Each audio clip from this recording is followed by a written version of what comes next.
Newsmax. Joining us now is Florida Congresswoman Maria Salazar. Congresswoman, welcome to the show. I mean, unbelievable to see. They say this is one of the largest caravans to date that we know of. Meanwhile, Biden and his administration are focusing on this root cause, which we know they don't have an answer for yet. It's taken some time. Is this a signal to migrants just to head our way? Of course it is, and thank you for having me. It's a very loud signal that the border is opened and that they can come and try to live in the promised land and live the American dream.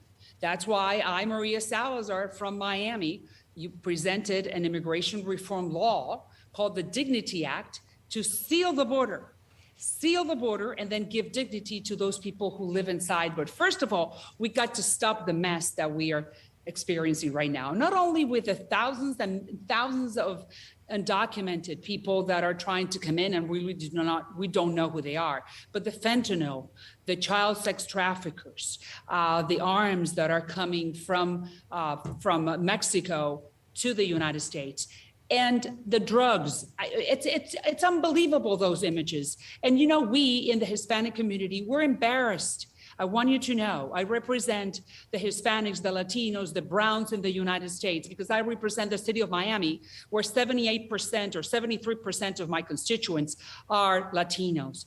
We don't want to see this footage. No, we want to come in legally. We want to know who's coming in, making sure that those people are people that have good intentions, that they want to bring good things to America.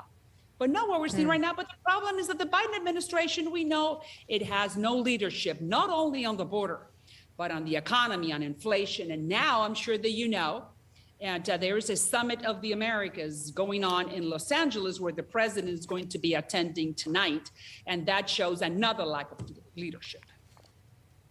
Absolutely. And we have the presidents of some of our supposed to be allies, Mexico, Honduras, Guatemala, not even showing up. These people that Kamala Harris was supposed to be building relationships with. I do want to talk to you about the Hispanic vote, though, because polling is showing. You just mentioned it. Look, you're talking Guatemala, Honduras, and El Salvador. Those are the three major exporters of people to the United States because they are the closest neighbors. And they did not come. You know why?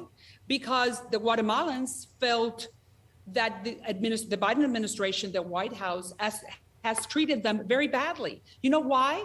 Because the president of Guatemala does not abide with the woke ideology or with the progressive ideas that surround President Biden.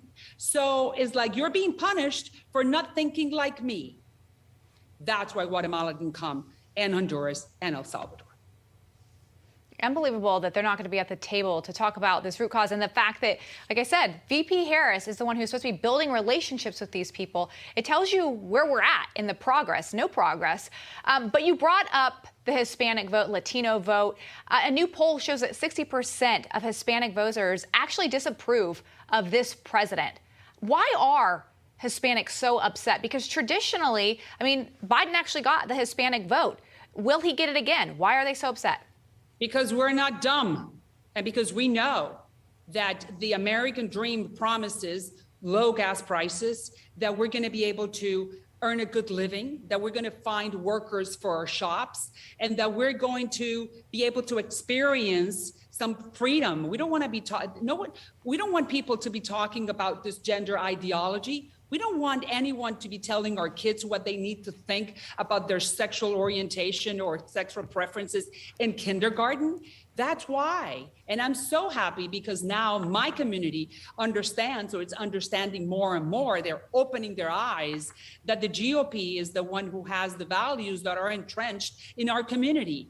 God-fearing, law-abiding, paying low taxes, small government, family-oriented. The Hispanics are waking up. That's why we need to embrace them, welcome them into our party with this immigration reform law that I presented called the Dignity Act. It's not citizenship, it's dignity. I like how you put that, dignity. And it's so fascinating to point out that many people who came here legally are upset with this open border policy because, to your point, it takes away dignity from them. Congresswoman Salazar, appreciate your time this evening. Thanks for being here. Thank you.